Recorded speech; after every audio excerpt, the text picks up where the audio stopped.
মধ্যপ্রাচ্যের আকাশে জমছে অনিশ্চয়তার মেঘ। এবার আলোচনায় উঠে এসেছে তুরস্ক ও ইসরায়েলের সম্ভাব্য নতুন দ্বন্দ্ব। তবে কি ইরানের পর তুরস্ককে ইসরায়েল টার্গেট করছে? তুরস্কের প্রধানমন্ত্রী হাকান ফিদান জানিয়েছেন, ইসরায়েল হয়তো ইরানের পর তুরস্ককেই নতুন শত্রু হিসেবে ঘোষণা দিতে পারে।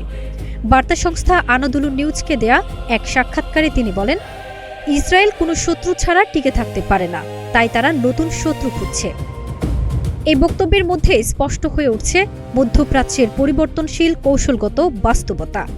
একদিকে ইসরায়েলের নিরাপত্তা উদ্বেগ, অন্যদিকে তুরস্কের আঞ্চলিক প্রভাব। দুয়ের সংঘাত নতুন উত্তেজনার জন্ম দিতে পারে।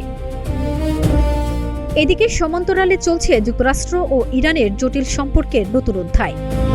পাকিস্তানের ইসলামাবাদে অনুষ্ঠিত সাম্প্রতিক বৈঠকে কোনো চুক্তি না হলেও আলোচনা এখনও থেমে যায়নি।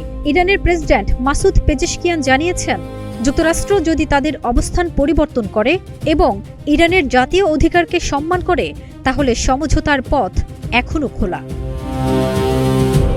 বিশ্লেষকদের মতে, মধ্যপ্রাচ্যে এখন জোট ও শত্রুতার হিসাব দ্রুত বদলাচ্ছে। নতুন নতুন শক্তির ভারসাম্য তৈরি হচ্ছে, যেখানে প্রতিটি পদক্ষেপই বড় কোনো সংঘাতের দিকে ইঙ্গিত দিতে পারে। সব মিলিয়ে প্রশ্ন উঠছে, মধ্যপ্রাচ্যে কি আবারও শুরু হতে যাচ্ছে নতুন এক সংঘাতের অধ্যায়, যেখানে পুরনো শত্রুতার সঙ্গে যোগ হবে নতুন নাম? ফারজানা নিকিতা, নাগরিক প্রতিদিন।